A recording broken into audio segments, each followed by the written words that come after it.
Welcome to Opiate Recovery. Opiate Recovery podcasts give you an inside look at an addiction recovery support group. This group is composed of people who are addicted to opiate painkillers or heroin and facilitated by me, an addictions counselor. These group members share a commonality. They all utilize methadone.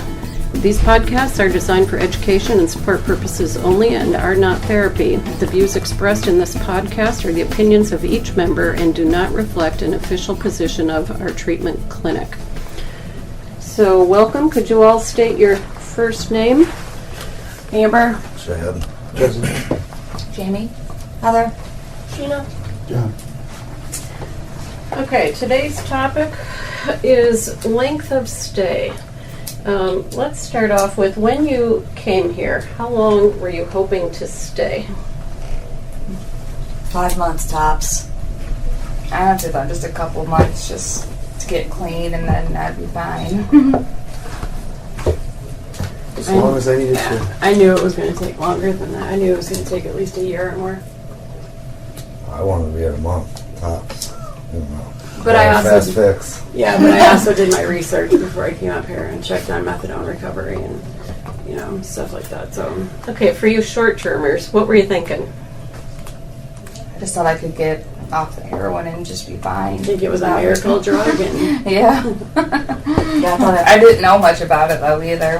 So I don't know. I could just take a little bit and just stay away from the stuff, and then I could just be, I would be okay. So, you were thinking, you were thinking detox. Chad, you were thinking Pretty of much. just a detox, right? You thought basically. You thought a month to detox would be enough, and then what? What was your plan after that?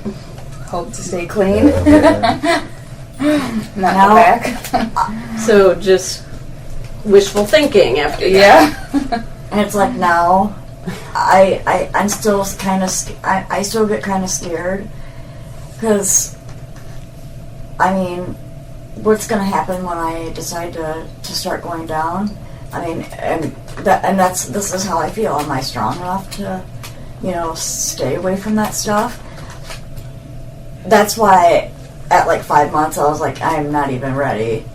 So, I mean, I still think about like, am I strong enough to stay away from that stuff? So that's why I don't even just. And how long have you been here now?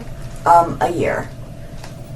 Who here's been here the longest? How I've long? been here over 2 years. 2 years. You've been here. I've been here just a year a year. Okay. last week. So, what are you thinking now? So, you short-termers, you thought you just wanted a detox. What changed your mind? What made you stay? And how long have you been? So, you said a year. Yep. And the other two of you, how long? 10 months. 10 months. And You're almost close. November 20th is when we started. really? Almost a year. Okay, so what changed your mind? So, after that, after you hit the month mark, why did you decide to stay longer? Because they had me, I was working, and I wanted them to start me high and then drop me down. And they said, no, they started me low, and then go up. I want that, dude. Yeah, Me too. Start me at 200, then drop me right tomorrow. But he just kept building me. That's how- We don't work out, and it was working for me. It was keeping me from using heroin. It's funny because it worked That's how for some you. other I can see doctors you do it doing now. it. Can you start me at 200 and drop me to 100 I've been to. If you had to other read rehabs this the where rest of they your do that. life to make sure that you never use I would. again to get your quality of life, it I just would. seems like the quality of life came back. I got it back, and I got to enjoy the things that I forgot about before, because I would come I out was there more for the rest worried of my about life. how I was going to get money for this, to be able to, get my fix, to be able to get through the day, instead of worrying about the things I should have been worrying about, like doing things with my kids, things of that See, sort. that's what worried me, because I started coming here like when I had a bunch of stuff wrong with my back, and then I had surgery, so it was, I got hooked on painkillers, and it just kept, obviously spun out of control. That's how mine was too. And then, so now I worry, because, they want to do more work on my back, and then, so what? What if I go down and then I get off of this, and then, my back gets all jacked up again? What do I do? Start taking pills? It's like a vicious cycle. What happened then, It's like never ending. Right. He's got even more Can we cautious go of it. back a minute and to this issue of you hope that they would start you high and then work you down? There are regulations, right, that it is a controlled substance. There are federal regulations. You have to start on a low dose. And then they work you up until you feel like you found the optimal dose for you, To where you're whatever not that may sick be. Is that the Why state doesn't thing or our federal? programs follow that though? Because there's other Yeah. programs that don't do Yeah, it like that must be. What other programs? Because we thought, honestly, it would be a lot higher than 10 Yeah, milligrams. I mean, We- if they start you on like buprenorphine, I mean, other places you'll get 3 8 milligram strips a day, and then like I went down to Florida for rehab, and they do it completely opposite. They start you low and go high, but some other doctors don't do that. It kind of depends on your prescriber. I can't speak to buprenorphine. I'm not sure what those regulations Right. are. That's Is why that I what was you wondering meant? if it was different. I don't know of other methadone programs that start high. No, I've never heard that. I I believe, know. I think the highest you can go for a new Yeah. patient is 30, I believe. And typically you start Yeah. lower than It that. makes sense. Yeah. Because you never know if Exactly. it's too much for Yeah, somebody. you could put somebody into Yeah. overdose, right? I mean, you can't do that. Yeah. I kind of figured that that's how, because talking to a couple people, they had said that even they would start out at a lower dose and then work your way up to a dose that was more comfortable for you. So I kind of figured that was what was going to happen. I mean, it takes a while, but you work up till a dose that you're comfortable with. And what that means is you're not in withdrawal anymore. That's right? why I thought I wasn't going to be here for very long, because I could just get to a dose that would be okay, and get myself off that stuff, and then slowly go down.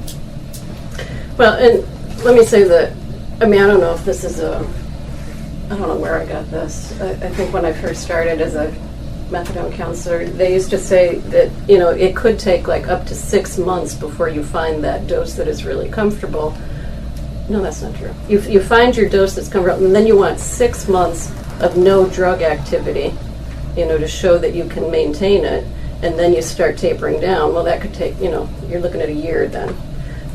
So, if somebody was in a clinic for 2 years, I'd be like, come on, you got to get off. This was probably 10 years ago. Now I have totally changed my position. I'm seeing more and more research saying that the longer you're in treatment, the longer you're going to stay clean, right? And I've got this little chart here that says after 5 years, if you're sober, you will probably stay that way. So now, William White is a big researcher in this field, and he says 5 years is sort of what you want to aim for. We've got people in the clinic on methadone, I think 14, 15 years. A couple of people I've talked to that have been on that. I remember a couple old guys that said that they were on 400 mgs like twice a day back in the early 70s and stuff. That just when they were in and out of prison, so they just said it was just enormous amounts of methadone. They'd take like 300 twice a day, once in the morning, once at night. Wow. Okay, I find that hard to believe. Yeah, that's too much. No, it's right now. 600 I know what he's milligrams a on day, right though? now, and I know what he's on right now, prescribed from his doctor, and he's taking probably 300. The only person that I 600 knew milligrams a day is that was on, I think, 350 milligrams, this was a guy, this is back in Chicago, this guy transferred in on this dose, and so we continued that dose. Later found out that what he was doing was taking that, plus he had been on it for years, so he had like a code T or something, right? So he would only come every 2 weeks, and he would take the dose, we found out later, would go outside and throw it up. He was a dealer, so he was just trying to take, maintain a high dose so that he could. And we found out because he went into the hospital and they were going to give him his 350 milligrams. He said, "No, don't do that," right? Because he could have died. Yeah, very easily. So that's the only person I know on that high of a dose. That- So it makes me wonder if somebody's doing 600. He actually threw it up Yeah. And people would buy it. That's really hard up to No, he would sell Wow. the rest because he would get 2 weeks worth. Oh, okay. Sell that. I was gonna say I thought he was doing If they're, that. and if like- they're in the wafers, I mean, that guy could have been made Yeah. tons of money on. I'm that. sure he I would. mean, And then he It's like did. $10. That's Or just- $10 a Disgusting. milligram. I I mean, took a year on it. $10 for 10 milligrams. Imagine if they took it and they made him like, hey, you need to stay here for. And then all of a sudden he drops over. Yeah, yeah. Yeah, they wouldn't know what was wrong if Right. they gave it to him, and Right. because they think Right. that's his dose. Okay, so, who am I to judge? And the doctors are the ones who make those decisions about how high a dose can be. Where was I going with this conversation? I Yes. do that. I know. So more about back in Chicago. No, Jesse brought up somebody who knew. Anyway, we're talking about the length of stay. Okay. Yeah. So the truth is, it's just a medicine.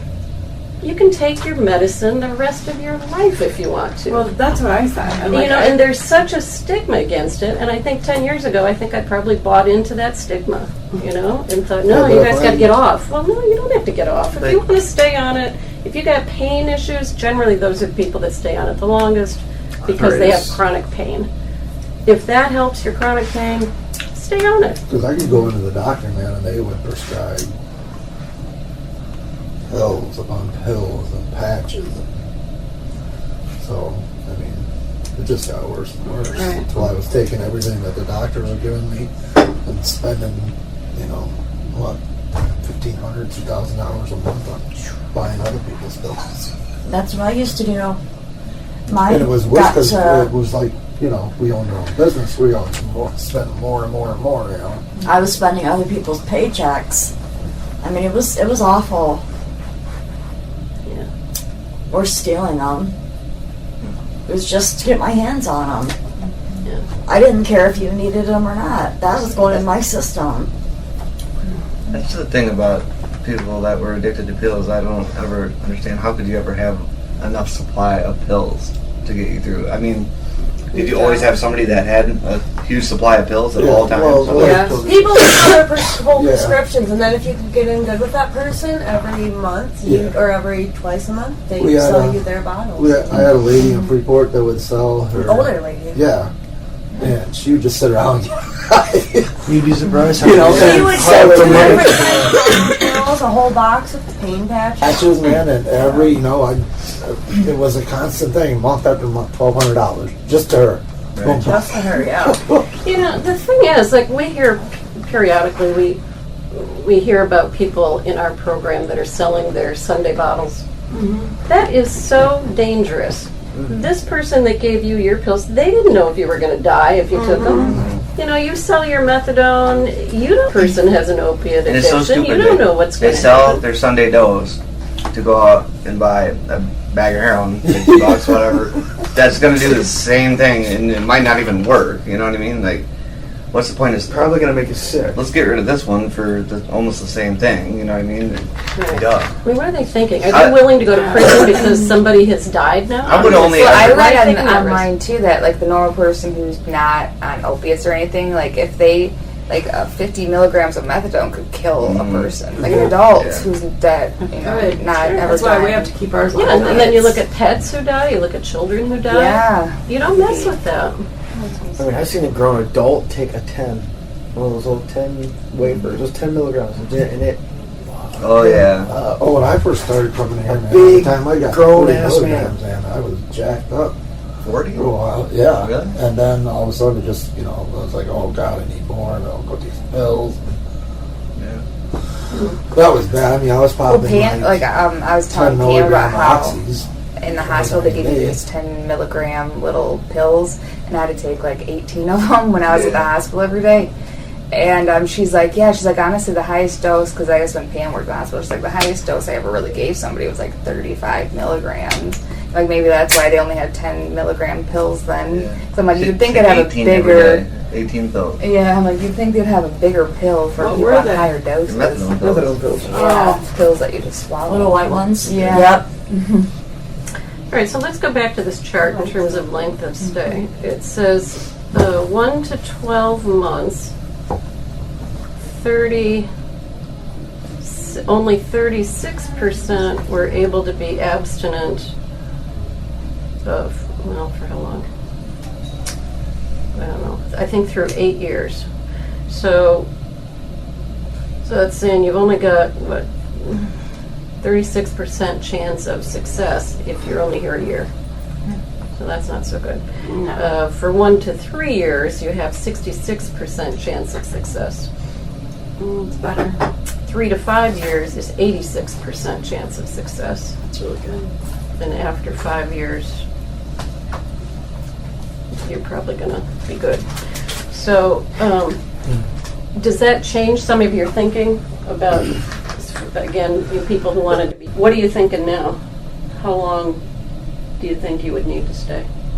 Well, I know when I first started, I don't know if it was in group or what, but I remember Kim saying that, people who are in the program at least a year have a better chance at recovery than earlier than that. So I figured, well, I definitely want to be on it at least a year because I don't even want a chance wanting to go back to what I was doing, So, or even if I had to be on it longer, I don't know. Like, we even talked, and I told him it might be a good idea to be on it long, like a long time. The longer you're away from it, too, I mean, the more contacts you're going to lose. I mean, and I guess, it's like dealers go to what jail you and said, they it's change kind of numbers scary, constantly. too. I mean, you're going to lose your contacts the further, longer period of time you stay away from it. Okay, so now you're raising another point. What would need to be in place before you felt like, yeah, I'm ready, I can go now? The one thing you're saying is lose your drug contacts. That's pretty important. Yeah. What else yeah. needs to be in place? It'd be comfortable, like she was saying, like it's kind of scary too to think about like being off of the methadone. So that's another reason why I've been on it. It's kind of scary to think about not having it because you don't know if you're gonna start craving it every day or people will just. withdraw. And it's other people too. It's not just you. It's other people will get you to. The brain. They'll just get you to think like, hey, just one time, it's not gonna hurt you. People are so persuasive. And peer pressure is a son of a bitch. It is. And that's what's scary for me. Like if I want to go down a little bit on mine. Like I'm getting to that point where I'm ready.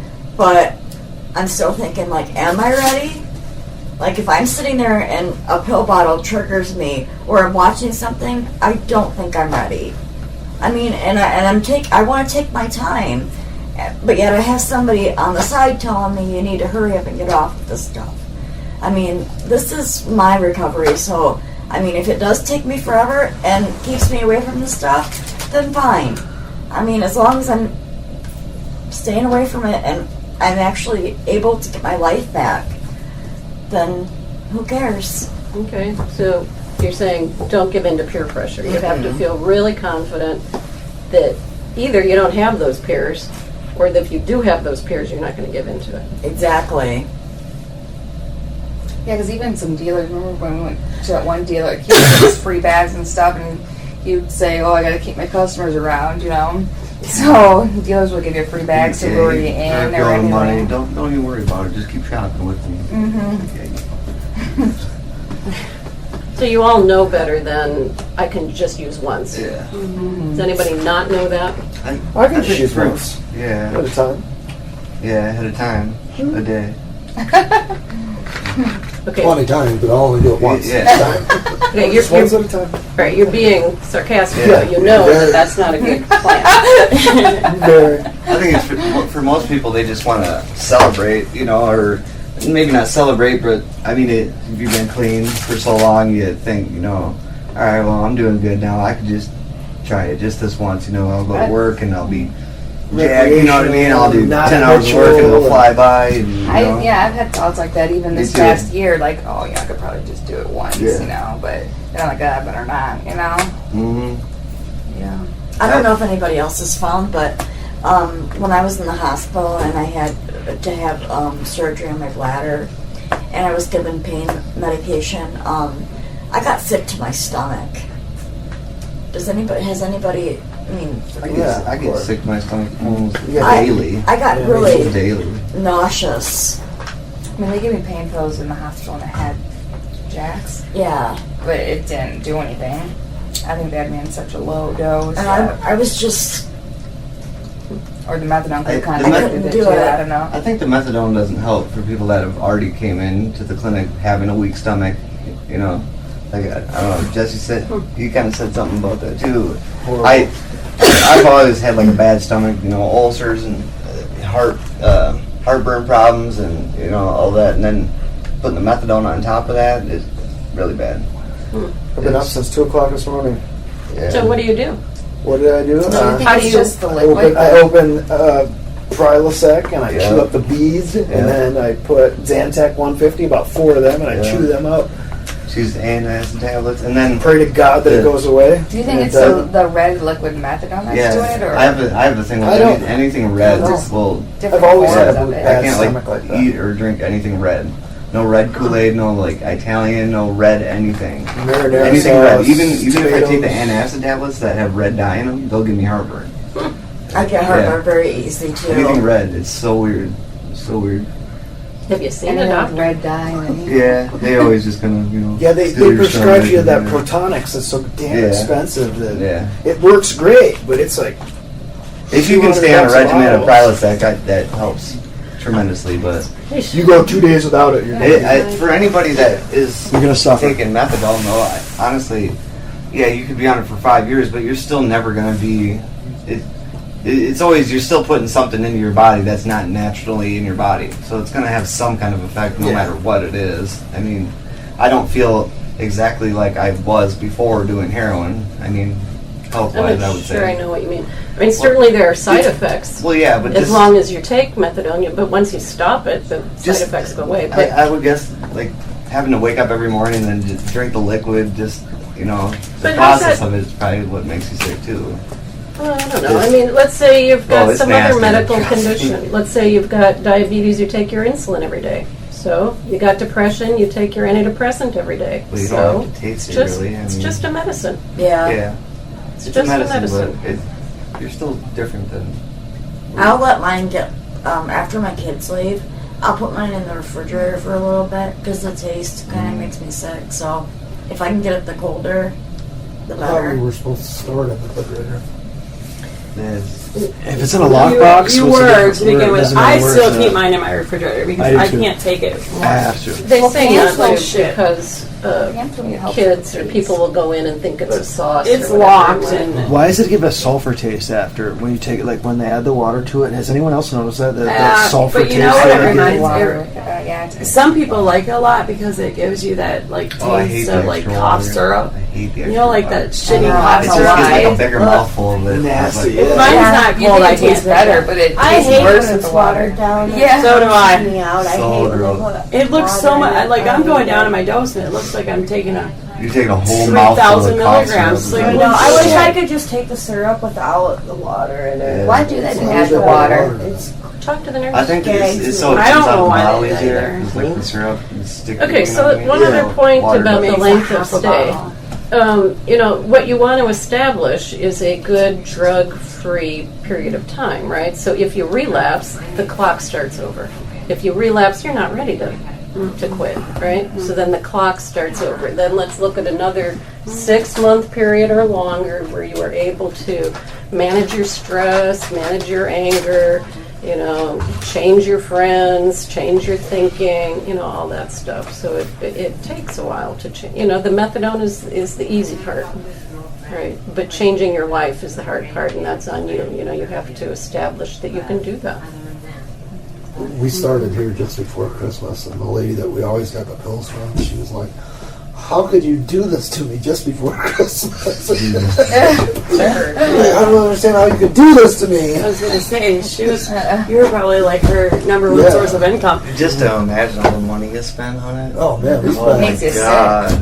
you know, I mean, if you Yeah, would Because have then you have to enjoy That is Christmas one thing I am instead. so thankful for. I never bought anything. So. That at one point in time, I went through 20 grand in 2 months.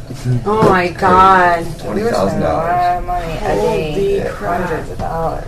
Sickening. Yeah, like 1,000, 2,000. I was dating an That attorney would that make was me making sick. We were getting $400,000 up a to year. like $100 worth a piece, you know, doing using grams it. Wow. in the load. Crazy. buying 80 Man. milligram oxys by the Ziploc. I was doing it so much that I started to make myself like super sick from just the intake, the amount, Oh my god. and then not sleeping for days on end from doing so much. Ugh, it's a horrible feeling. Okay, so you do not advise that. No, No, it makes no, you do sick not. all the more that you spend. It's Oh, like, oh the my more you God. do, the You worse could you have bought a feel. house. Yeah. Ridiculous. Okay, anything else anybody wants to say about how long people should be in a program? Isn't At least a year. As long as Isn't you- James Taylor, hasn't he been on it for like 40 some years? Some Is that people who are on it it is? for life. Yeah. I know there's actors and musicians that have been on it for since the Oh, yeah. 70s. When you hear that a lot, there's a belief, if I go and talk to doctors about it or something, well, do people ever get off that stuff? Well, do they need to? I mean, where are you coming from with that question, Just stay as long as they want to stay, When you're But- comfortable to get off of it, I mean, Yeah, then just like heroin, when you're ready to quit, you quit. A lot of people think that with like methadone that you need to stop Yeah. it right away. I don't know 90% why. of the people don't understand what the people in this room understand. You talk to Completely doctors, uneducated. nurses, anybody else, they don't. You have to fill them in completely because they're clueless. Uneducated, Yeah. basically. Okay, well, I think that wraps up that topic. Thank you for participating.